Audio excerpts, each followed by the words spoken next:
정말 어렵고 힘든 상황을 보내고 있지만 이 시간 가운데에서도 우리들에게 하나님의 말씀을 더하여 주시고 우리의 믿음의 성장을 이룰 수 있는 귀한 시간들이 될 수 있도록 주님의 인도하여 주시옵소서. 감사드립니다. 예수님의 이름으로 기도드렸습니다. 아멘. 네, 오늘 친구들과 함께 말씀을 나눌 제목은요, 부활의 증인이 되어요라는 제목을 가지고 우리가 함께 말씀을 나눠보려고 합니다. 우리 지난주에는 어떤 제목을 가지고 우리가 설교를 했는지 기억이 나세요? 지난주에는요, 예수님께서 이기셨어요 라는 제목으로 부활절 주일 예배를 지난주에 드렸습니다. 그래서 우리가 부활절, 예수님께서 죽음의 권세 가운데에서 살아나시고 이기시고, 이번 주에는 우리가 그 부활을 믿고 우리가 그 부활을 증거하는 사람들이 되자라는 그러한 마음으로 오늘 부활의 증인이 되어요 라는 제목을 가지고 함께 말씀을 나눠보려고 합니다. 자, 우리 먼저 말씀을 한번 읽어보도록 하겠습니다. 요한복음 20장 15절 18절인데 우리 친구들이 성경책을 앞에 펴고 말씀을 딱 펴놓고 이렇게 함께 예배를 드렸으면 좋겠습니다. 우리 친구들 그렇게 하고 계시죠? 자, 우리 말씀 한번 읽어보겠습니다.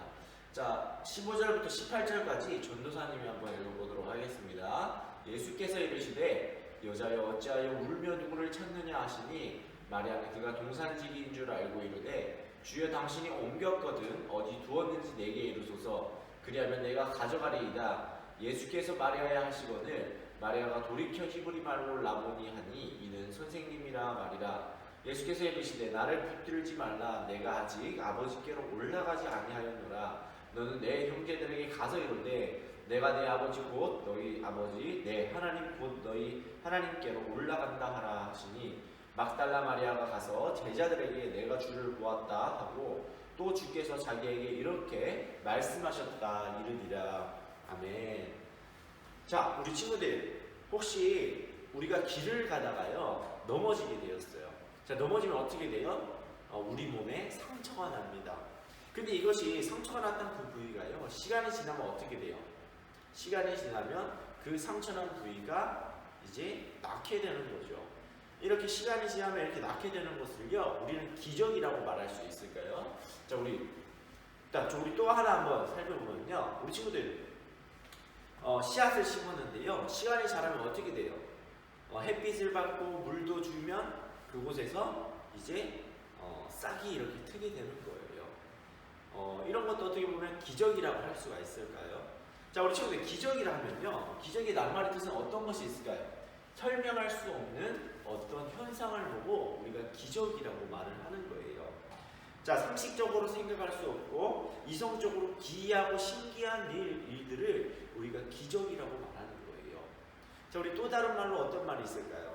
자, 신에 의해서 행해졌다고 믿어지는 말로 설명할 수 없는 현상을 말하는 거예요. 우리는 도저히 인간의 생각으로는 도무지 이것을 이해할 수도 없고 설명할 수도 없으니 이것은 분명히 신이 이것을 행했다는 거예요.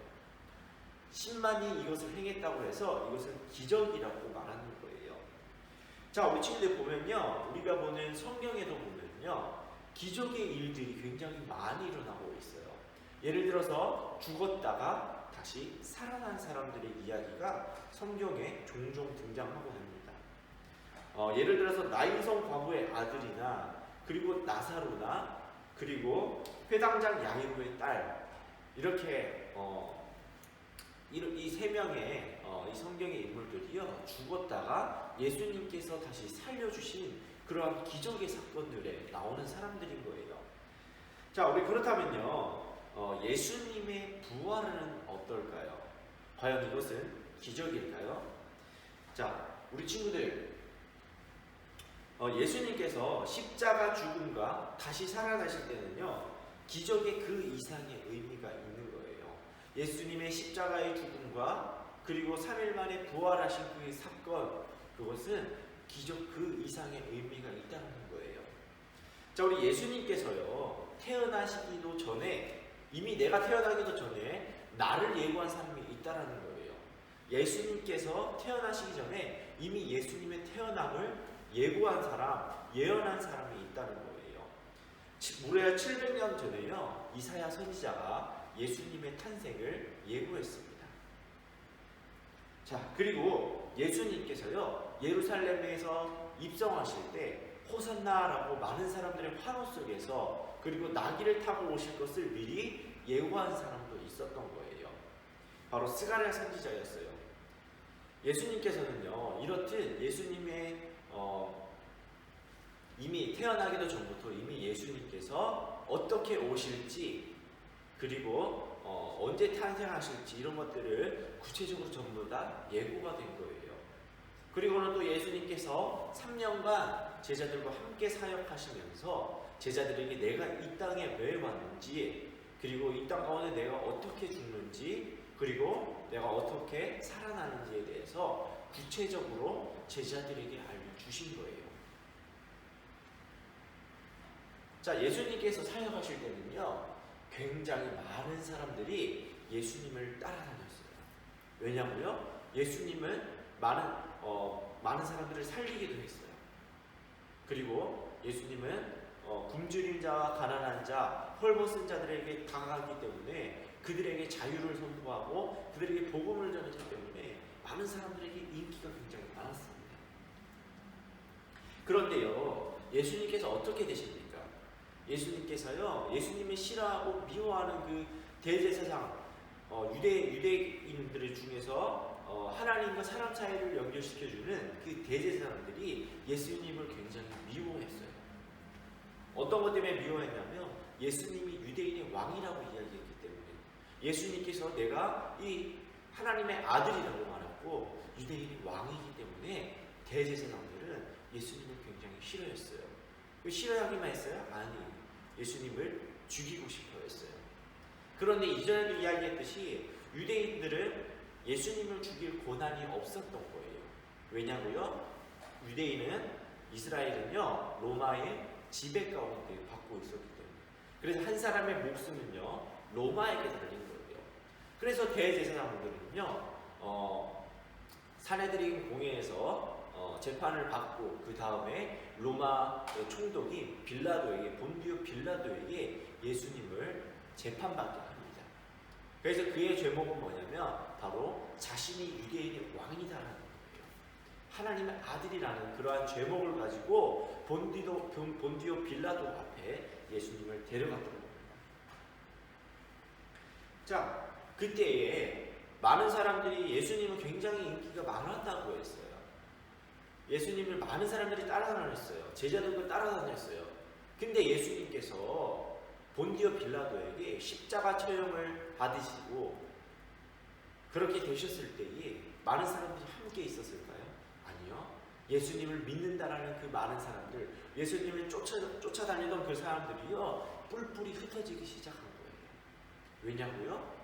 나는 예수님의 제자입니다. 나는 예수님을 따르는 사람입니다. 라고 말하는 것이 두려웠기 때문이에요. 왜냐하면 그 예수님이 지금 십자가에 돌아가셨기 때문인 거예요. 사람들이 하나둘씩 예수님 곁을 떠나가게 된 거예요. 자, 그런데 예수님께서도요, 그렇게 십자가에 죽으시고요, 예수님의 시신을 자기가 준비한 그 무덤에 이렇게 데리고 가고 싶어 했던 사람들이 있었어요.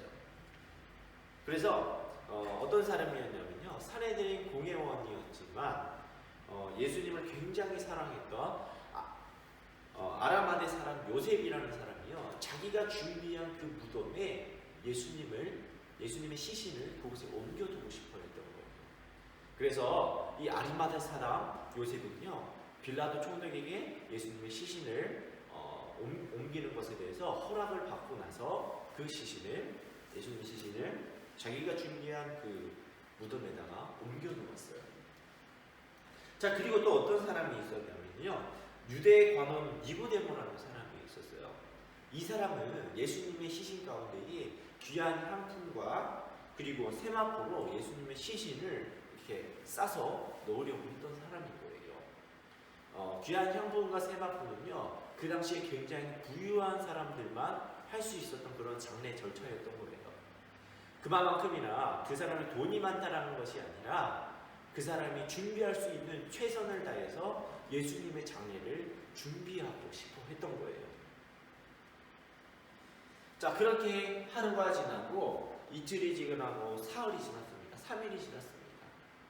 그때 막달라 마리아가요, 예수님이 시신이 있는 그 무덤으로 찾아갔던 거예요. 우리 보는 것처럼 이제 기름을 바르기 위해서 막달라 마리아가 이제 예수님의 무덤 가운데로 나아갔는데요. 예수님의 그 무덤 앞에는요, 돌로 그 입구가 막혀져 있었던 거예요. 원래는. 그런데 갔는데 놀라운 일이 벌어진 거예요. 우리 친구들 앞에 보는 것처럼 이 바위가요, 이 돌이요, 그 문을 이렇게 비켜서서 문이 딱 열려 있었던 거예요. 그래서 예수님의 시신이 없어진 것인지 아닌지 그것을 확인하러 갔는데 예수님이 없어진 거예요. 굉장히 충격을 먹었어요. 분명히 죽으신 분이고 그곳에 안치가 되어 있으셔야 되는데 그 예수님이 없어졌다는 거예요. 이 돌문도 열려 있고 예수님의 시신도 없어진 거예요. 그래서 마리아는요, 예수님의 제자들에게 말하고, 그리고 베드로도 이것을 보고 직접 눈으로 보고 깜짝 놀랐습니다. 무덤 밖에서 예수님의 시신이 없던 것을 알고 막 누워있던 이 마리아가요, 무덤 안을 바라보면서요, 그 근처에 흰 옷을 입은 두 사람이 있었어요. 그 사람들에게 말을 합니다. 사람들이 주님을 어디로 옮겼습니까? 이 마리아가요, 흰 옷을 입은 두 사람에게 말한 거예요. 도대체 어떤 사람들이 이 예수님의 시신을 옮겼냐고 물어본 거예요. 그런데 그 흰 옷 입은 두 사람은요, 사람이 아니라 바로 천사였던 거예요.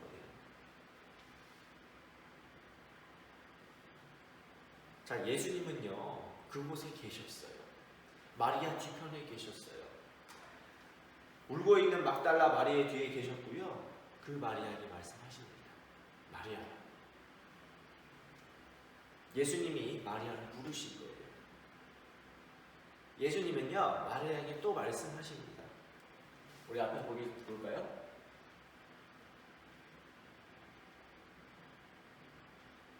자, 어찌하여 울며 누구를 찾느냐?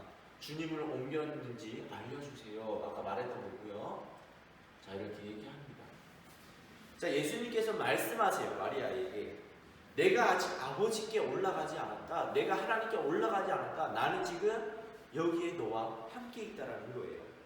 너는 가서 내가 곧 하나님께로 올라갈 것을 빨리 가서 전하라고 말씀하셨어요. 예수님께서는요, 울고 있던 막달라 마리아에게 자신은 아직 하늘로 올라가지 않았다. 그리고 자신이 살아있다라는 것을 많은 사람들에게, 제자들에게 알려달라고 이야기를 했습니다. 그렇게 막달라 마리아는요, 예수님의 부활하심을 만난 증인이 되었던 거예요. 이 기쁜 소식을 전했습니다. 그 후에 예수님께서는요, 제자들이 모여있는 곳으로 가셨어요. 그리고 제자들을 만나셨어요. 그리고 심지어 그 제자들 중에서 도마라는 사람은요, 나는 못 믿겠다고 그랬어요. 부활하신 주님을 못 믿겠어. 그런 제자에게 예수님께서 직접 자기를 만져보라고 말씀을 하셨어요. 그리고 바닷가에 가셔서 물고기를 잡는 제자들에게 가셔서 자신의 부활을 알려주셨어요. 많은 사람들이요, 예수님께서 부활하신 그것을 목격하고 예수님이 부활하신 것을 직접 보고 그 부활의 증인이 되었던 거예요. 친구들, 지금도 예수님의 부활에 대한 많은 증거들을 연구하고요, 예수님의 부활을 책으로도 쓰기도 하고 영화로도 만들기도 해요. 이처럼 우리도요, 예수님의 부활을 증거하는 그러한 사람들이 되어야 되는 겁니다. 우리 친구들 이렇게 부활주의를 거치고 나서 이제 두 번째 주가 되었습니다. 우리는 어떠한 사람이 되어야 합니까? 바로 우리는 부활의 증인이 되어야 되는 거예요. 우리가 예수님의 그 부활을 알리는 사람들이 되어야 되는 거예요. 죽음의 권세 가운데에서 그것을 이기시고 그것을 승리하시고 부활하신 그 예수님을 많은 사람들에게 전하는 그런 부활의 증인이 되어야 됩니다. 그 부활의 증인을